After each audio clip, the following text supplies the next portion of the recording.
जय श्री राम, राधे राधे। सभी को शिवरात्रि की शुभकामनाएं और भोलेनाथ आप सबको आशीर्वाद दे। आज के दिन आप लोगों के बीच में एक और अपनी ज़िंदगी का सच लेके आई हूँ जो आपके लिए जानना जरूरी है। और जो अपना कीमती समय मुझे दे करके मेरी वीडियो को सुनते हैं उनको दिल से थैंक यू।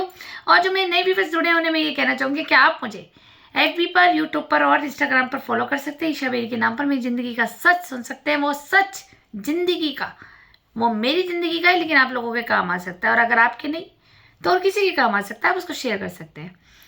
आपने लास्ट वीडियो मेरी देखी होगी, मेरा क्या कसूर मेरी ज़िंदगी के सच में, कि मेरी सास रूमा बेरी की शादी से पहले कैसे बना हनीमून, और ये जो मुझे परेशान करती है नाजायज़, जिसे मैंने कभी इसको कुछ चू भी नहीं करी, तो ये मुझे इतना परेशान कर रही है। तो सोचिए आज शिवरात्रि है, आज मैं शिवरात्रि में बोल रही हूँ। व्रत मैंने भी रखा हुआ है और महादेव का दिन है आज, इसीलिए मैं आज आपके सामने आई हूँ कि जिन जिन लोगों ने मेरे साथ धोखा किया, गद्दारी की, मुझे बदनाम किया, मेरे ऊपर आरोप लगाए, मेरा हक छीना और मेरे को आंसू दिए, मुझे पीड़ा दी, मुझे बीमारियां दी, जादू टोने करके मुझे बिस्तर पे लेटा दिया ताकि मेरे पैर पे पैरालिसिस हो जाए, मेरे ऊपर ऐसी ऐसी क्रियाएं करी, मारण क्रिया करी कि ताकि ये मर जाए और इसके पिता की संपत्ति राहुल बेरी जी और रूमा बेरी जी और इनके साथ अन्य नेता, पार्षद और देह व्यापारी लोग जो इनको सपोर्ट कर रहे हैं, आज के दिन में तो मैं कह रही हूं, आप जानते हैं जब तक महादेव चुप है तो चुप है, और जब सृष्टि का विनाश करने पे आएगी तो इस बार केदारनाथ की तरह विनाश नहीं होगा। इस बार 2026 में उन सबका विनाश होगा जिन लोगों ने मेरे साथ गद्दारी की, झूठ बोला, झूठ बोल करके मेरे घर में बैठे, मुझसे पैसे लिए, मुझे टॉर्चर किया, मानसिक पीड़ा दी, शारीरिक पीड़ा दी, ब्लैक मैजिक करके, जादू टोने करके हम पति पत्नी का रिश्ता खराब किया, कोख बंधन की, बिस्तर पे लेटा दिया, मेरे अननेसेसरी मेरे हॉस्पिटल में पैसे लगे, पड़ोसियों से तुमने झगड़े करवाए, दीप तिवारी की पूरी फैमिली, राजकुमार की पूरी फैमिली, शंकर अग्रवाल, इन सब से जो जो तुमने रणनीति, राजनीति, पॉलिटिशियन खेली है ना मेरे साथ, तो मुझे जगह जगह बदनाम किया, लड़ाइयां करवाई, जबरदस्ती लोगों को हावी किया मेरे ऊपर। तो आज शिवरात्रि है और 2026 में तुम सब बेरियों का तो नाश पूरा होगा, क्योंकि तुम लोगों की वजह से मैंने इतने दर्द सहे हैं ना, मैंने इतनी बड़ी प्रॉब्लम झेली है, जो शारीरिक भी झेली और मानसिक भी झेली है। हाँ हाँ, बोलो तुम खुश, अभी तो तुम खुश हो रहे होगे, तुम्हें तो मजा आ रहा होगा, क्योंकि तुम सबको ना इलाज की जरूरत है, मेंटल हॉस्पिटल में जाने की, जो तुम मुझे पहुंचा रहे थे। ठीक है, तुमने मेरे ऊपर आरोप लगाए, मैं धंधा करती हूँ, मैं गैंगस्टर लोगों के साथ शामिल हूँ, मैं ड्रग्स माफिया हूँ।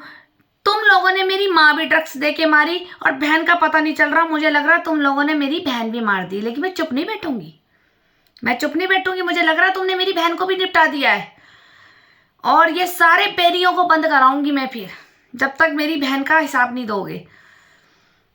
तुमने अगर मार दी ना तो भी बोल दो कि हमने मार दी, कम से कम मैं उस बेचारी की मुक्ति तो कराऊंगी ना एडी शिला जा करके। ठीक है, कोई बात नहीं, हम सोच लेंगे कि हमारी पापा चले गए, मम्मी चली गई, एक बहन आंचल और थी वो चली गई, लेकिन ध्यान रखना ऐसा विनाश करेंगे ना मेरे मम्मी पापा, ऐसा विनाश करेंगे कि वो चुप नहीं बैठेंगे। समय यही है 2026 में, देख लेना ऐसा विनाश होगा कि जो तुम्हारी रूह कांप जाएगी। पूरे बेरियों के लिए भी एक बात बोल रही हूँ, और जो जो मेरे रिश्तेदार है, मेरी मित्र, मेरे कॉलेज के फ्रेंड, सब पता लग गया है मुझे कि जरा से टुकड़ों में तुम लोग कैसे बिके रूमा के कोठे में, और मेरी चुगलियां करी, मेरे को बदनाम किया, मेरे बारे में आप अखबार छपवाई। कहाँ छुपाती है वो अखबार? नहीं मिल रहे, मेरे पास है। नहीं मिल रहे ना तुम्हें, क्योंकि तुमने जो मेरे साथ किया है ना, एक मेरे पिताजी की संपत्ति हड़पने के लिए खेल जो खेला है, चाहे उसमें मेरा मायका हो, चाहे मेरी दादी बुआएं हो, और मुझे ये भी पता है कि कुछ तो भर ही रहे हैं अपने कर्म। जब तुम लोग हम लोगों को तंग करोगे, तुम तो करने में ही बिजी रहते हो, हम तो सोचते भी नहीं है तुम लोगों के लिए। और तुम लोगों ने जो मेरे लिए एक हायर किया था ना, एक जासूस क्रिमिनल एस्ट्रोलाइजर, उसका तो बहुत बड़ा चिट्ठा खोलने वाली हूं मैं अब, कि वो कैसे सिपली कर करके गहने उतरवा देता है। और थोए तुम्हारे ऐसे बेरियों पे कि कोई व्यक्ति तुम्हारी बहू के साथ सिपली करके जेवर उतरवा के ले गया, तुम्हें मेरे साथ सपोर्ट में खड़ा होने की वजह, बल्कि तुमने इसे जान के लगाया कि इसके जेवर उतार ले और वो हमें दे दे, है ना? मेरे लिए जासूस रखवाया था ना तुम लोगों ने, और जितने मेरे किराएदार रखवाए थे, मुझे सब पता है। ध्यान रखना, तुम लोगों का विनाश बहुत अच्छे वाला होगा, जो कभी सृष्टि में हुआ नहीं है था। ऐसा होगा आज शिवरात्रि में, मैं तुम्हें बता रही हूं, ठीक है? अब तुम देखो, मैं अपनी सास रूमा बेरी को बोलूं, कैसा संस्कार लेके पैदा हुई है। खुद के घर में बाप की औकात नहीं थी, 8 बेटियां पैदा कर ली कोयले वाले ने, और वही संस्कार दे गया, और वही तुम कर रही हो, और वही तुमने अपने तीनों लड़कों को दिए संस्कार, ठीक है? ना उनकी एजुकेशन दी अपने बच्चों को तुमने, ना तुमने संस्कार दिए तीनों को, पर बहुएं तुझे ठाट की चाहिए थी, है ना? पढ़ी लिखी, समझदार, पूजा पाठ वाली, ये तेरा नाटक था मेरे सामने, ठीक है? तू दिखाती कुछ और है, बताती कुछ और है, और चाल चलती कुछ और है।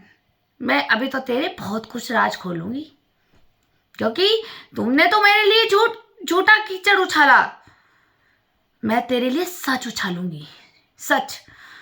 जिस लड़कियों को तुम माँ बेटों ने ना टारगेट बनाया है, जी हाँ, ये वो टारगेट है कि हमारी सास जाती थी काके के साथ मार्केट। आप लोगों को पता ही कि मेरी शादी से पहले काका, मेरे हस्बैंड, उन्हीं के साथ रहती थी, पर असली कहानी तो इसकी राहुल बेरी के साथ चल रही थी, ठीक है ना? जो एक डरपोक बच्चा होता है ना घर का, वो कभी माँ पसंद नहीं करती, जैसे काके को। और लेकिन जो एक साथी, क्रिमिनल माइंडर, गेम प्लानर, 2 रूप लेकर के 2 मुंह साफ वाले मेरे जेठ जी राहुल बेरी जी, मुंह का मिठा बोल लेंगे, अंदर दिमाग चलता रहेगा। अरे इतना दिमाग तो तुम पढ़ाई में लगा लेते ना, तो सीए होते आज बेचर फैक्ट्री में। कम से कम ईमानदारी के तो खाते, दूसरे का हक छीन के तो नहीं खाते। पता नहीं कितनों का हक छीन रखा तुम माँ बेटों ने। तुम्हारा बाप ना मुझे सब कुछ बता गया है, और ये साबित तुमने कर ही दिया कि मैं अपने मायके की संपत्ति में पैर नहीं रख सकती। बहन कर दी गायब। वाह क्या राजनीति खेली है तुमने, है? उस ईश्वर से नहीं डर लगा? नहीं लगा।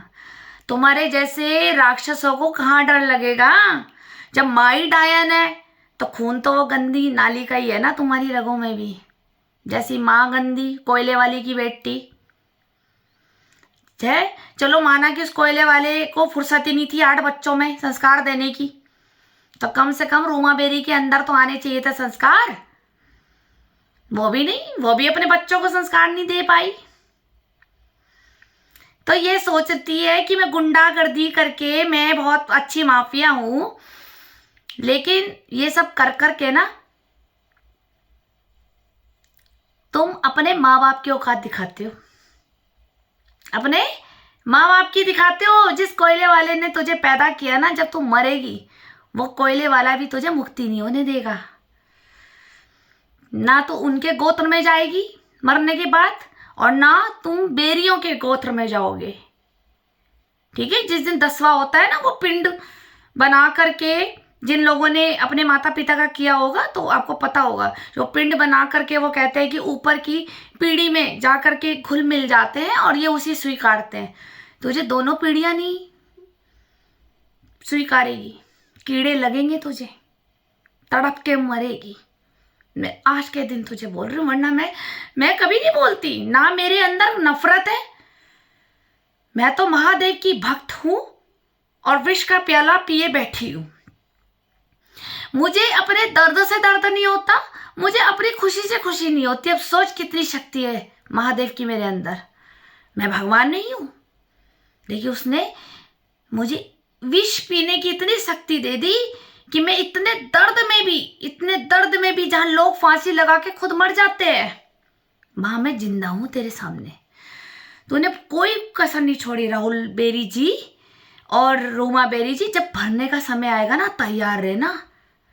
किस तरह से तुम लोगों ने मुझे बिस्तर पे लेटा दिया था, मैं कितनी तड़पती थी, कितने दर्द में थी, कितने तुमने मुझे दिन रात रुलाया। सोचो मैं दिन रात अगर जाग जाग के दर्द में रोई हूं, मेरे आंसू बेकार नहीं जाएंगे। एक एक आंसू का हिसाब लेंगे मेरे महादेव, क्योंकि विष तो महादेव ने भी तो पिया था। तो इसीलिए मुझे इतना मजबूत कर दिया उन्होंने।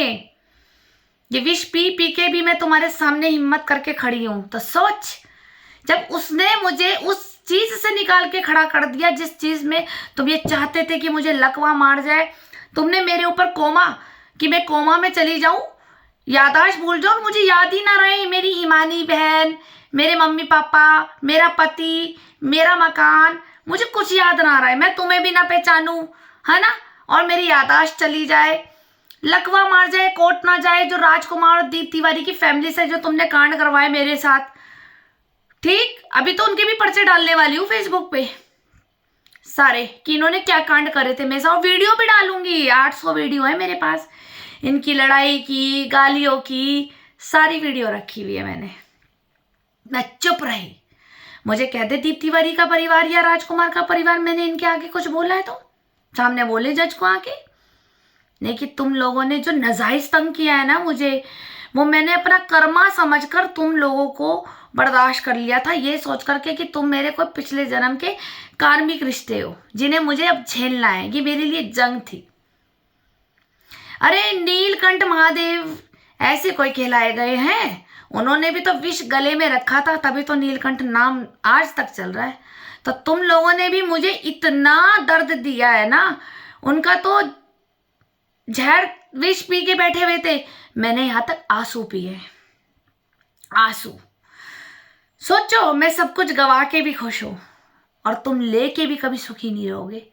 बस ये कहना चाहती हूं कि लेना है ना तो सामने से आके लो, छुपो मत, छुपो मत, डरो मत मुझसे, क्योंकि मैंने तुम्हारी कर्मों का हिसाब उस महादेव पे छोड़ा हुआ है।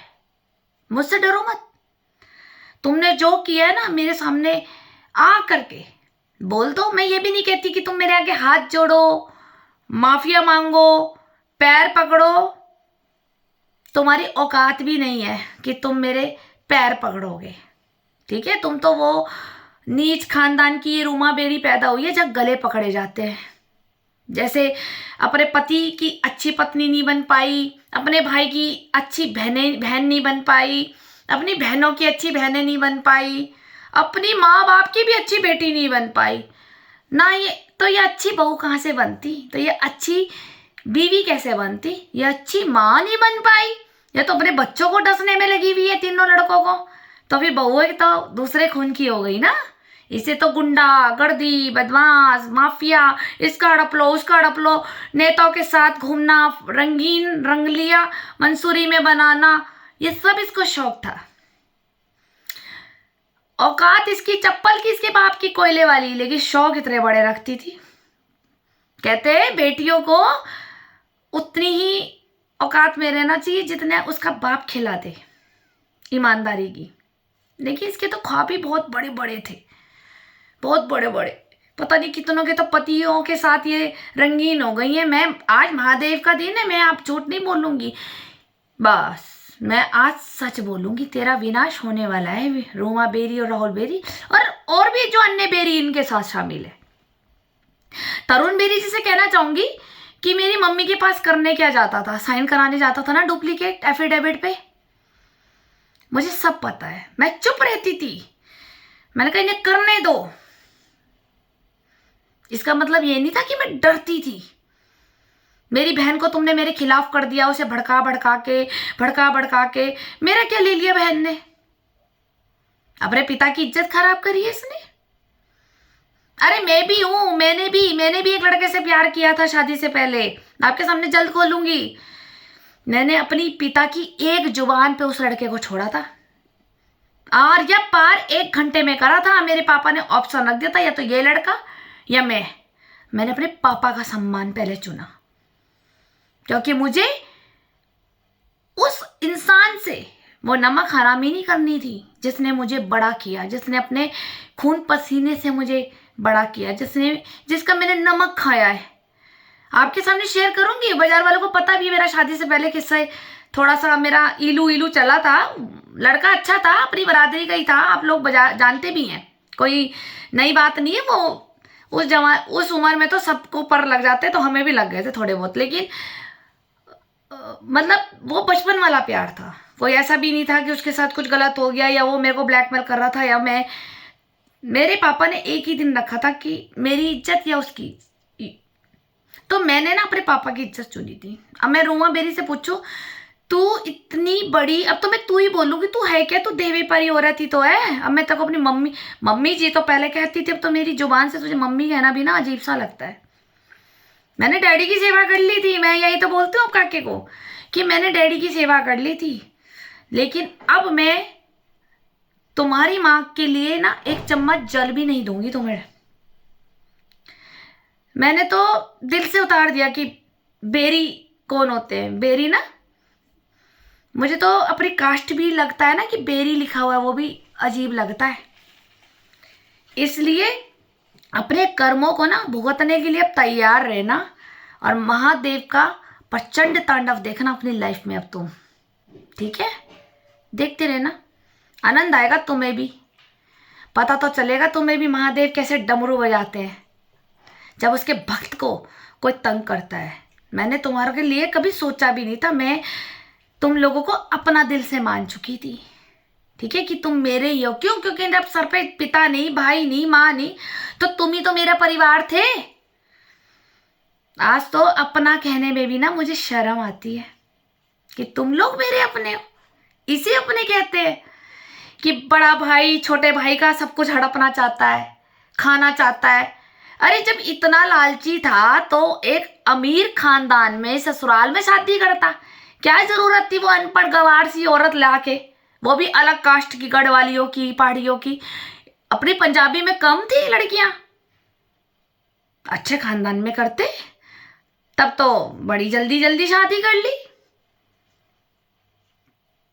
अब तुम्हारे भाई की अगर नसीब में मेरी जैसी लड़की लिखी थी, हमारे जैसे पिता का सम्मानीय परिवार लिखा था, तो तुम्हें आग क्यों लग रही है अपने भाई से? क्यों लग रही है? सब अपना अपना नसीब लिखवा के आते, पर तुम जैसे को लड़कियां देगा कौन? माँ देवे पारी, बाप अयास, एक बड़ा बेटा अयास, दूसरा बेवड़ा शराब में ही पड़ा रहता है, तीसरा लोलू राम। तो फिर तुम्हें लड़कियां देगा कौन? तभी तो तुम अलग अलग बरादरियों की उठा के लेके आए हो।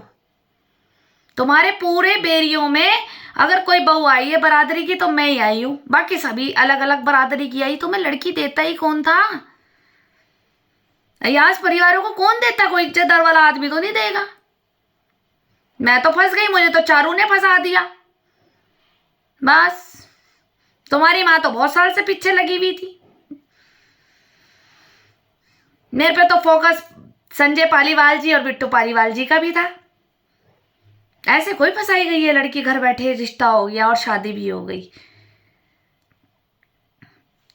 इसलिए अब जो कान खोल के सुन लो, आज शिवरात्रि पे जो ग्रुप ऑफ गैंग है ना, मेरी सहेलियों की, मेरी कॉलेज की सहेलियों की, मेरे फ्रेंड्स, मेरे पापा के फ्रेंड्स, मेरे रिश्तेदार, मेरी दादकों का रिश्तेदार, मेरी मासियों का रिश्तेदार, मेरी ससुराल के रिश्तेदार, मेरे आस पड़ोस, तुम सब सुन लो, जो तुम इन्वॉल्वमेंट हो ग्रुप ऑफ गैंग क्रिमिनल, भरने के लिए तैयार रहना।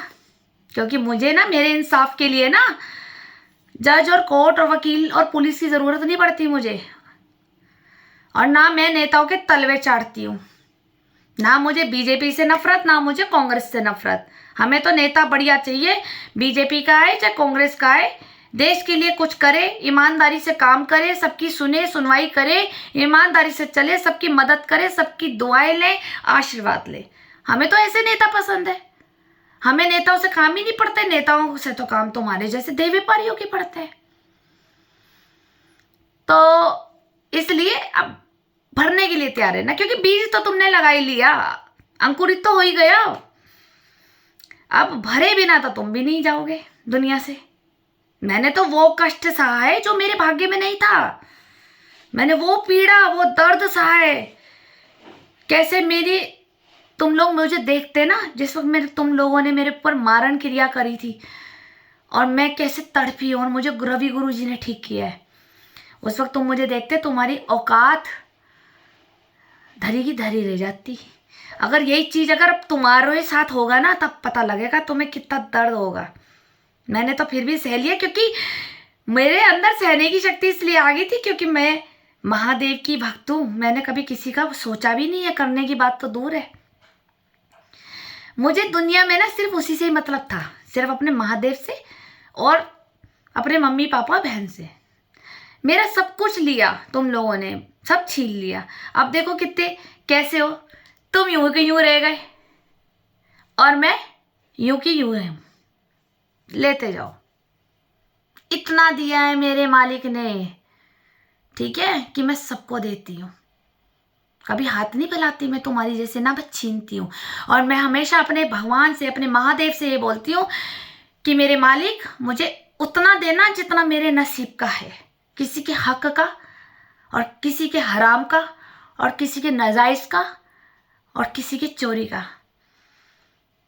मुझे मत देना मेरे मालिक, मुझे उतना ही देना जो मेरे नसीब का हो, बस। उसके अलावा मेरे नसीब से बाहर का मुझे चाहिए भी नहीं, और ना मुझे चाहिए हराम का किसी का।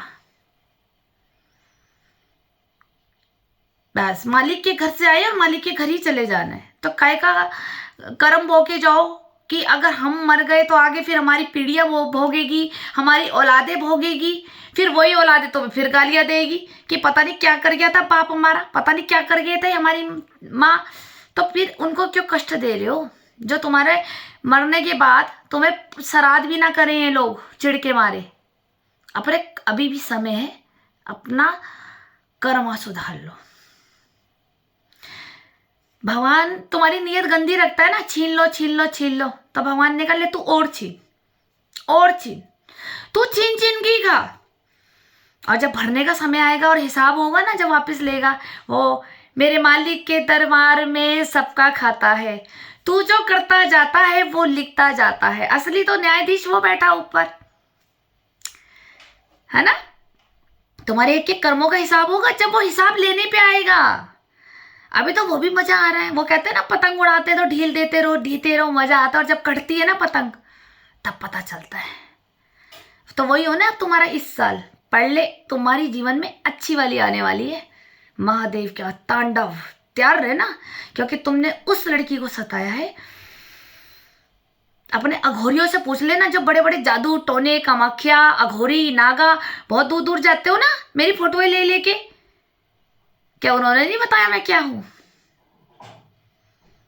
बता दिया है तुम लोगों को। अब जो बोया है ना उसे, उसका तो फल अब तुम्हें खाना है। मैंने तो वो फल खाए हैं जो मेरे भाग्य में नहीं थे। तुमने मुझे इतना कष्ट दिया, इतना रुलाया, वो नाजायज आंसू थे, वो मेरे कर्मों के आंसू नहीं थे, वो नाजायज थे। जो तुमने मेरे ऊपर मारण प्रयोग करी, लिटाया, तड़पी, दर्द में रही है, और मैं आंसू पूरी रात बैठ के दर्द में रोती थी। वो जो पूरी रात मेरे आंसू निगलते थे, सोचो, वो कहते हैं ना कि 3 बजे से लेकर 4 बजे का वो एक भरमास्त टाइम होता है सुबह का। सोचो मैं उस वक्त रोती थी दर्द में। तो तुम्हारा क्या हाल करेंगे मेरे महादेव। और उमा बेरी से लास्ट में ये कहना चाहती हूँ कि तूने जो किया है ना, बहुत बढ़िया किया, तेरे को तो सैल्यूट है कि तूने अपने बाप की भी इज्जत खराब करी, अपने भाई की भी और अपनी बहनों की भी। सोच कितने गंदे खानदान से हैं। तो तेरी माँ में और मेरी माँ में बहुत फ़र्क है। देख, मेरी माँ बावली होके भी हमें संस्कार दे गई, और तेरी माँ समझदार होके भी तुझे गंदा काम सिखा गई। इसी से तो पता चलता, कहते हैं ना कि जिसकी जो खुद जैसा होता है उसकी माँ भी और बहनें भी ऐसी होती है। अब तू देख ले कि तेरी माँ क्या थी, वो भी बर्तन मांजने वाली थी और बाप कोयले वाला था। छोटी जात करे उत्पात। ठीक है, तुझ में और सुअर में ना कोई फर्क नहीं है। अब सुअर भी गू खाता था और तूने भी गू ही खाया है। ये नाम रोशन करा है तूने अपने खानदान का। सैल्यूट। फिर मिलते हैं तेरे ही राज के साथ। धन्यवाद।